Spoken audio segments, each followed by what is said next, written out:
am making my most favorite summer dish because, yeah, it's good cold, warm, or hot. How's that possible? It's so simple. It's great if you're having cream? guests over. I'm using heirloom tomatoes to make my heirloom tomato and pesto tarts. Yes. I love a good tart. Yeah. I love tarts. Katie, if you don't mind using the heirloom tomatoes, just slice them about 1/4 inch thin. Okay.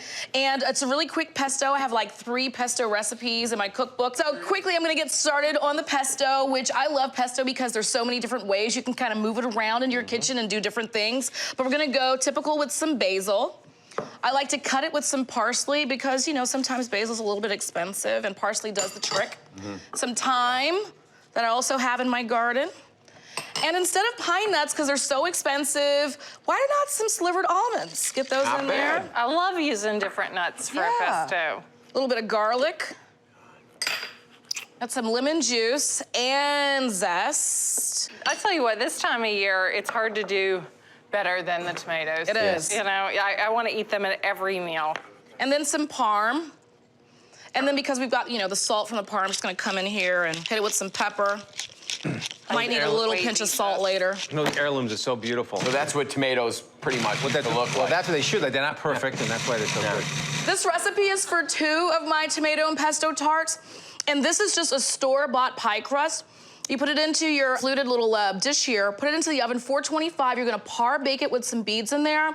Pull it out, pull the beads off, par bake it a little bit more, and then bring it out. So only half of the pesto goes in. Okay. You can make 2 of these, it's good for a party. But then also think, if you don't wanna do like a round pie, you can also do a 13 by 9, and instead of doing a circle of the tomatoes, you can kind of shingle them in a row.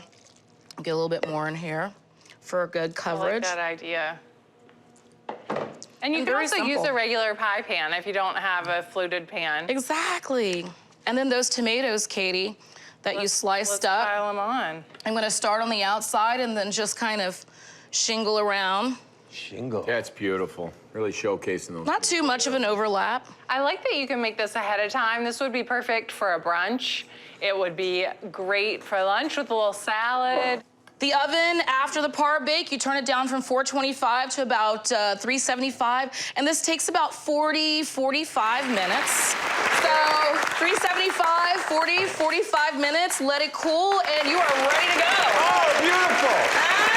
I love to finish it with a little bit of parm. Yes, so let me hit you off with that. Give me that. And then if you do it right when it comes out and it's nice and warm, it's nice as well. Maybe if you bring it out the into fridge. this. I can't wait. My baked tomato and feta tortellini. Oh, yes. Starting with your casserole dish, your baking dish. Okay, we got our tortellini here, but now we're gonna make this flavorful tomato. And I'm gonna bump it up even a little more with one of my favorite kind of grab and go grocery store hacks, and those are those mini bell peppers, right? You don't even have to cut them, but I wanted to get the seeds out, so we just have those, and you got the orange, the yellow, and the red bell peppers, some sherry wine vinegar, Fancy. and a couple cloves of garlic. You know what I do like cooked in other cheeses is a halloumi. You know, when you sear it. Oh, so I good love with tomatoes, halloumi. love Isn't that it. fantastic? Good amount of salt and pepper. All right, this is the flavor bomb we're looking for, but we're also gonna do that feta. So you don't wanna do too much. And we're just tossing it, right?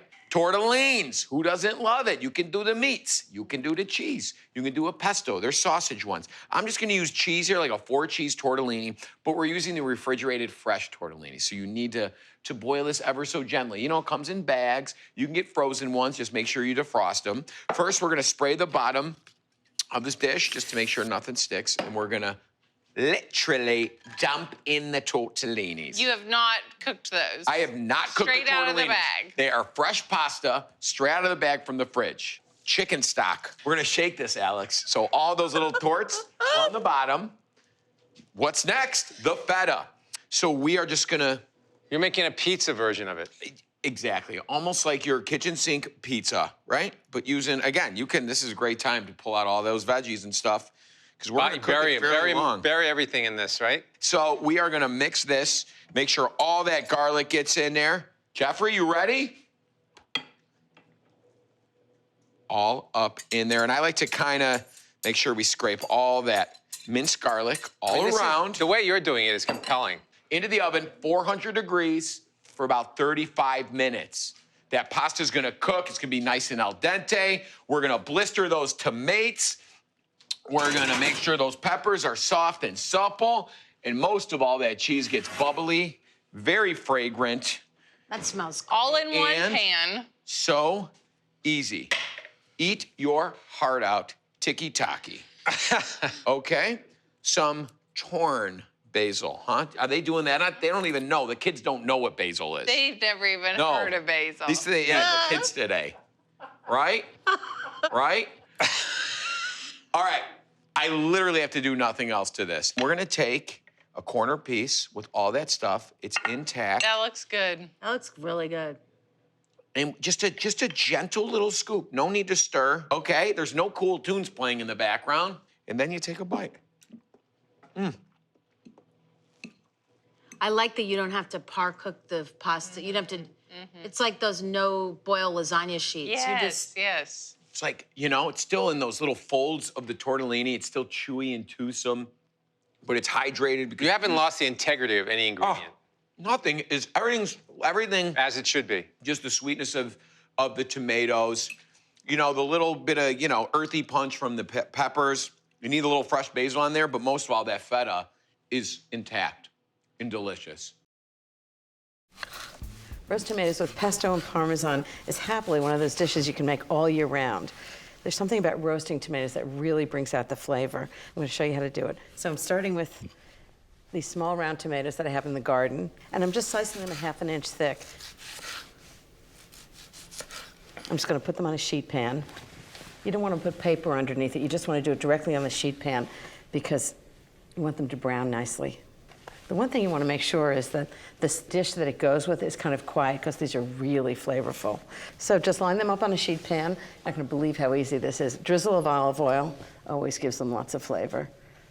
That looks good already. And then I'm going to put oregano on it. I usually use dried oregano. I don't love fresh oregano. I think it's really too strong. And what I do is I put it between my hands and just rub it, and it really brings out whatever oils are in the dried herbs, and just sprinkle it right on top. So this has basil and oregano on it because of the pesto. Lots of salt and pepper. Pepper. And this is going to go into the oven, 425 degrees, for about 10 minutes so they just start roasting. And then when they come out after 10 minutes, I'm just going to slather them with pesto and Parmesan. I'm going to make the pesto next.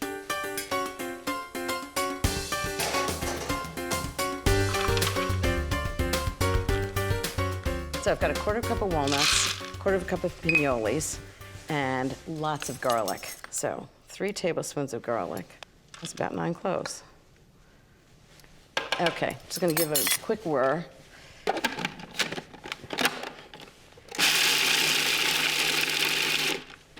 Next, lots of basil. So I need 5 cups of fresh basil leaves. Okay, now I need a teaspoon of salt, 1 teaspoon of pepper, and just give it a blitz. Then I'm gonna put in lots of olive oil. Already smelling like pesto. Okay, next is 1½ cups of olive oil. This is what makes it into a sauce, which is really what pesto is. I use good California olive oil. I think it's got a nice fruity flavor. Sometimes olive oil can be kind of turpentine-y or a little bitter. I don't like that flavor in olive oil. So just pour it in slowly, the way you would make mayonnaise, so it gets absorbed into the sauce. And the last thing is lots of Parmesan cheese. So I'm gonna put in about a cup of Parmesan cheese. It's actually ground. I think it's a better way to measure it, grinding it rather than grating it. Just give it a last whir. And it's done, and I think the tomatoes are ready too. You can take each one, just put a little dab of pesto on each tomato. Doesn't that look fantastic? And then I'm gonna put Parmesan cheese on top. About a ½ cup of Parmesan cheese, just sprinkle on top. It's gonna get all bubbly and delicious. It's gonna be fantastic. Okay, into the oven, keeping it at 425 for another 7 to 10 minutes, and they're gonna be kind of browned and bubbly and so delicious.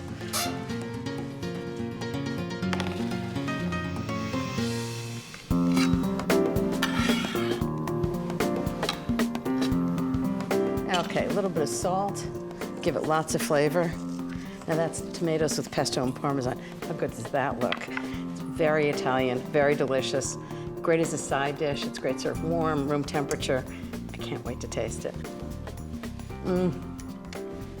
It's so good. This is my triple tomato salad, which could be quadruple, or what's the word for 5? Quintuple. Yes. So at the end of the season, tomatoes are everywhere, right? So the tomatoes you thought were ripe are now overripe. The tomatoes that are overripe are on the way out. So this is kind of a way to use all of them. And I like tomatoes plain and in a salad, but I love the texture of them cooked, raw, and marinated. So that's what we're doing. So we're taking the tomatoes that aren't so great. And these little cherry tomatoes that are like, they're good, but they're not really as good as they should be. We're gonna roast them, okay? In a 350-degree oven. Very simple, until I like to say they give it up. They're just like, okay, I'm done. I'm done. Right? Throw a little olive oil, throw the tomatoes, a little smoked sea salt or regular sea salt, some dried thyme, which I love for roasting, and a few pieces of garlic. This is not confit of tomatoes. This is just a quick roast. You put it in there and you leave it alone for about 20 minutes, just like that, all right? All right.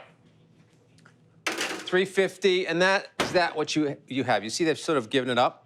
Kind of crinkly, but really nice. And what the beauty of this is that stuff on the bottom. We want to keep that. That is really gorgeous. So I'm going to put that aside for step 1. Step 2, we're going to make a marinated salad. Now, these are those jelly bean tomatoes that are just like you keep eating them and you can't stop. They're so sweet. They're usually orange or yellow, and they call them grape or jelly beans. There's all kinds of names. These are really fresh. First, I'm going to make a little vinaigrette with a little bit of honey, some mustard, and a little bit of Calabrian chili. This guy, I Just guess. a touch. Favorite. Joey Calabrese over here from Joey- the old neighborhood.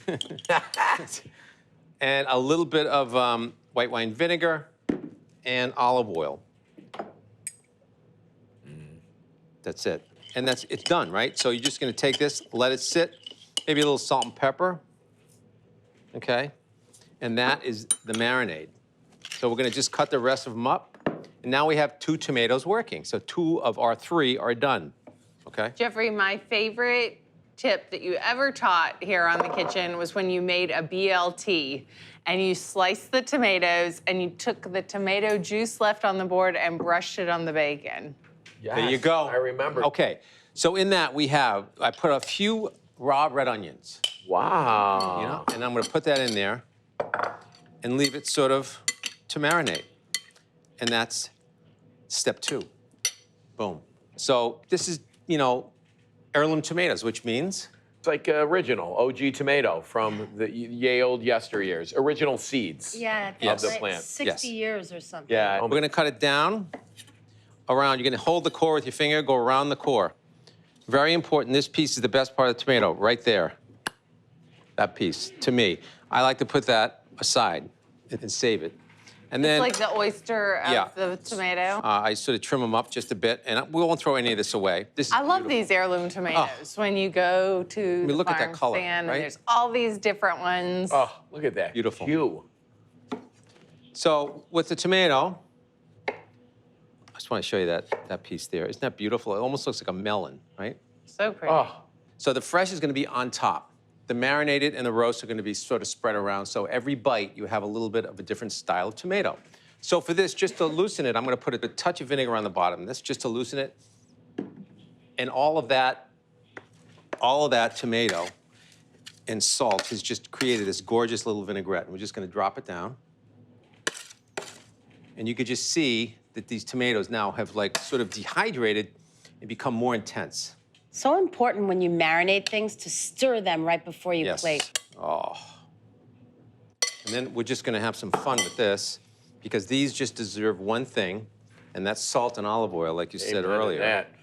because they are so beautiful.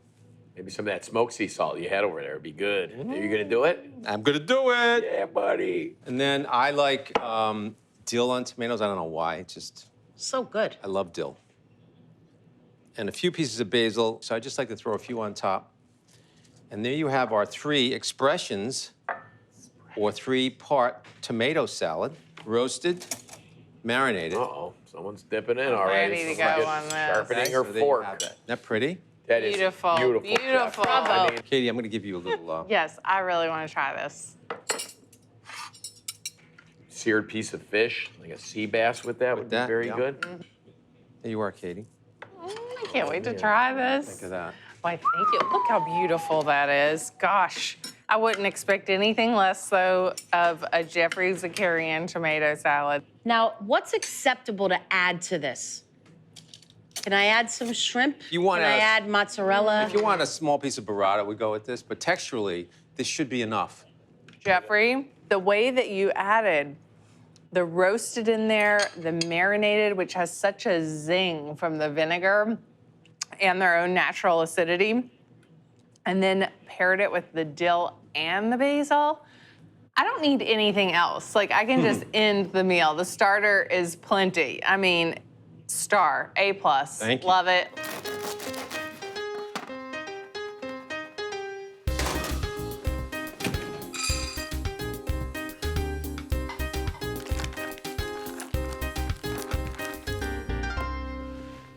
I love going to the market and just seeing what's fresh, what's in season, and then just coming home and taking everything and making something delicious with it.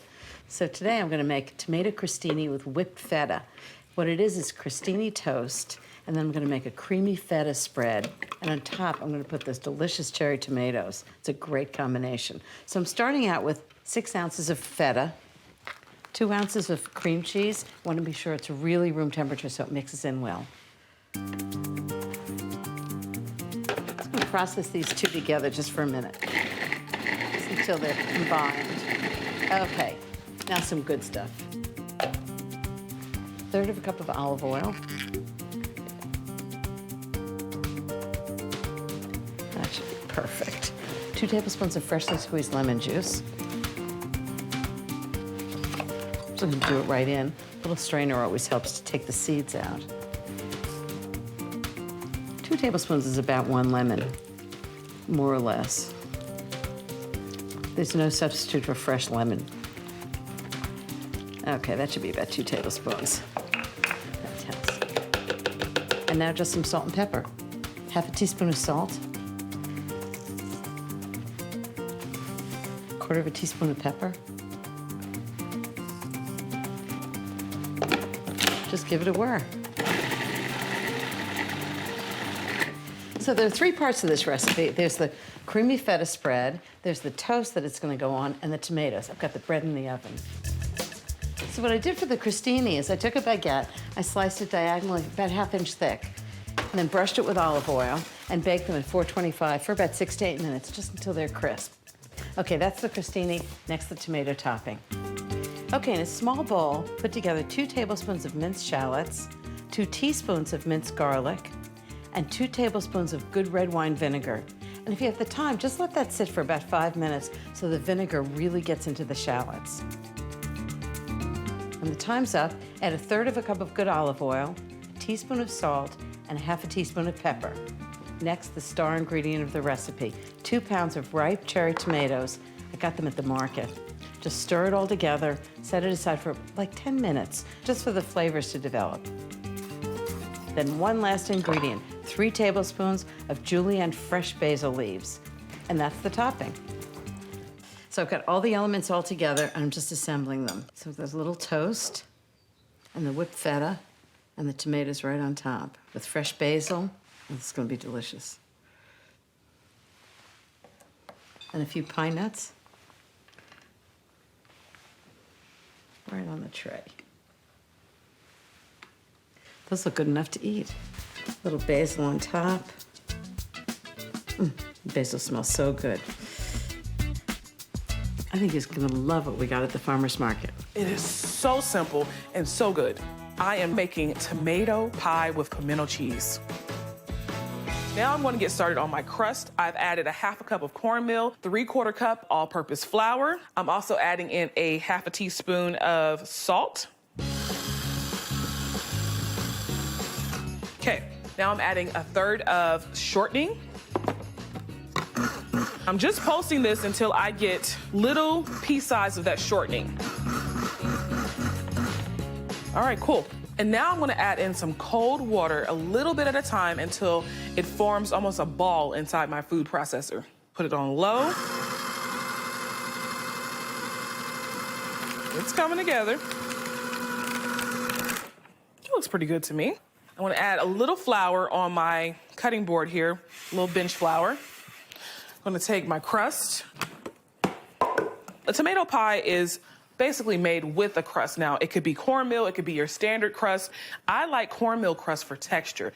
All I'm doing right now is just forming my dough, and I want to form it into like a disc. So when it's time to roll out after it chills, it'll go directly in my pie shell, and it'll be easy to manipulate. All right, so that's a nice disc. Now I'm going to wrap my dough into this plastic wrap and let it chill in the fridge for about 30 minutes. Grab my tomatoes. I thought it would be really great to use heirloom tomatoes for the color and the texture. I'm just gonna kind of slice them into like sandwich slices like this.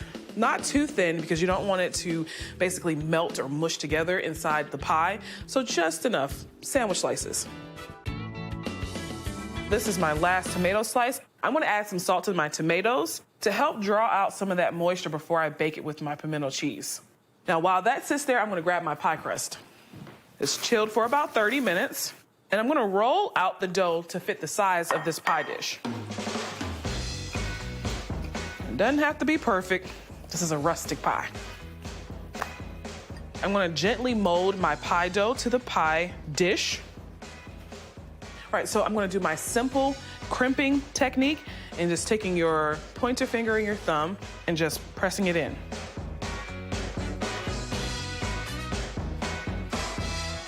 All right. I'm gonna add a sheet of parchment paper to my dough. I'm gonna add some baking weights. Now, baking weights help to keep it nice and flat.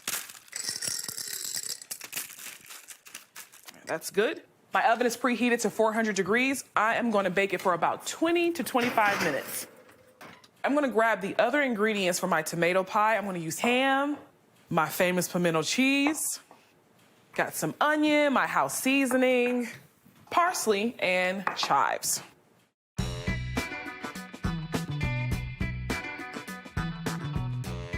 All right, finished cubing my country ham. All right, I'm gonna put my ham in this bowl. I smell my crust. Think that's done. And let me turn my oven down to 350. All right, now I'm gonna layer my tomato pie. Start with a layer of the tomatoes. Sprinkle it with some of my house seasoning. That's some salt, pepper, garlic powder, onion powder, and paprika.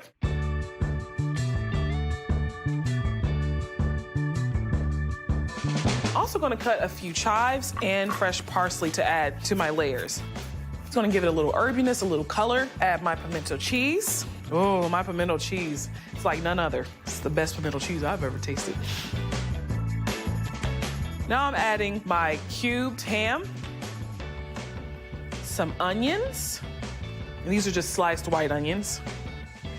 Add a little of my parsley, some chives, and just repeat that layer. Now, once this bakes, all of the flavors and the layers are just gonna kind of meld together and make this cheesy, creamy concoction. My oven is preheated to 350. I'm gonna bake this off for about 30 minutes. Ooh, look at this. Bon appetit. There's a category of comfort food that I like to call re-food. And it's food that I make when there's not a kid or husband in sight. I'm home by myself and I can make whatever I want. Enter a fried red tomato sandwich. You heard me, not fried green tomatoes, fried red tomatoes. This thing is absolutely delightful. I cannot wait to make it. I am really in the mood. I just sliced 2 thick slices of a red tomato. And I'm gonna make the breading. In one bowl goes an egg, and I'll just whisk it. And for the breading, I'm gonna use 1/2 cup of cornmeal and 2 tablespoons of cornstarch. I'll season it with salt and pepper. Then I'll use a fork and stir this together. Of course, the classic dish is fried green tomatoes, but I don't often have green tomatoes, especially in the wintertime when it's cold. Now, what I can get is kind of a lackluster, mediocre red tomato, and that's exactly what this tomato is. Even if the tomato isn't the perfect freshness, it really tastes delicious once you bread it and fry it up. So I'll take one slice of tomato at a time and totally coat it in the egg. And then I want to get as much of this cornmeal mixture on the outside as I possibly can. You can't get too much breading on the tomatoes, trust me. Okay, then it goes straight into an iron skillet. I've just got some vegetable oil heating over medium-high heat, and I'll get the second one breaded. Oh, that one is really going to town over there. All right, second one goes in. Now I'm gonna let these cook on the first side until they get nice and crisp. Oh, they smell so good already. Peek on the other side. It needs just a little bit more time so they're nice and golden brown. All right, I don't want these to burn, so I'm gonna be really careful about turning it over. Ooh, that looks good. And the second one, these look so great. Really rustic and old-fashioned. So while they finish on the second side, I'm gonna get the bread ready. I have very strong feelings about comfort food sandwiches. They have to have real mayonnaise, nothing fancy, no Dijon mustard. That might be a little controversial, but I think mayonnaise is all you need. Spread it out on both sides. Now I'm gonna sprinkle the mayonnaise on both slices with a little salt and pepper. Okay, I'm gonna check on the tomato slices. I think they are good, so I'm just gonna put them on paper towels and drain off most of the grease. Not all of it, most of it. Just stagger the slices. Does this look good or what? Now, I said I don't do any fancy ingredients when it comes to comfort food, but I do have a little fresh basil. I think it's gonna be lovely with the sandwich. Put the second half on. Oh my goodness. What a beauty. Comfort food and guilty pleasure all rolled up into one. Don't tell anybody, okay? So I'm gonna make capellini with tomatoes and basil. It's very good and it's so fast. So the first thing I'm gonna start with is olive oil. I'm gonna use a lot of olive oil, but it's actually gonna end up being tossed with the pasta, about a half a cup. I used to make this recipe by marinating the tomatoes for about 6 hours. And then one day I thought, I think I can just saute them. It'll take 3 minutes. And you know what? It worked. So I'm just gonna let that heat up. Gotta have lots of garlic, 2 tablespoons of garlic. It's about 6 cloves. Let's give them a big rough chop. You won't believe how fast this recipe is. I'm using capellini because it takes literally 2 minutes to cook in a pot of boiling water. It takes more time to boil the water than it does to make the whole dish. I came up with this recipe because I have so many cherry tomatoes in the garden. And this is a good one. It uses 4 pints of cherry tomatoes. Okay, that's a lot of garlic. That's at least 2 tablespoons, if not more, right into the oil. Just cook it for about 30 seconds. Now I need lots of fresh thyme. I need about 2 teaspoons. I'm just gonna take it right off the stems, right into the pot while the garlic cooks. I do whole borders of thyme, so I always have fresh thyme. One of my favorites. Garlic smells great.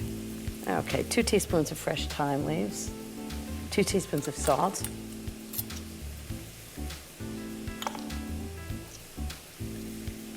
1 teaspoon of pepper. I want this really well seasoned. Give it a shake. Some red pepper flakes, just a big pinch. Give it a little heat. And 4 pints of cherry tomatoes. And these are just gonna cook together for about 5 to 7 minutes while I cook the pasta. Okay, next, lots of fresh herbs. So I'm gonna use maybe, I don't know, a big bunch of basil. About 18 leaves, I'm gonna julienne them. Tomatoes, basil, always go together. They don't have to be perfectly julienne. That's the thing about this pasta. It's a really simple dish, but each ingredient is just wonderful, and they all go together. Big rough chop of parsley, just a couple of tablespoons. Give it a nice fresh herb flavor. And the tomatoes look like they're perfectly cooked. Just off the heat, I'm going to turn it off so that the herbs stay really bright green. Just going to toss them on. Just give them a little stir so the heat just wilts them, but it doesn't change the flavor. And this Parmesan's going to have a nice salty taste. This is really fast Parmesan cheese, right into the food processor. Lid on.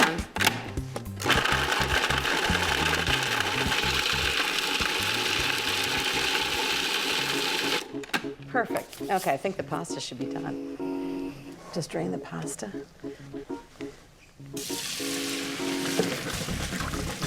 Ooh. I'm just going to put it right back in with the tomato so it really absorbs all that wonderful oil and flavors and seasoning and right back in. Now, is that one of the fastest dishes you've ever seen?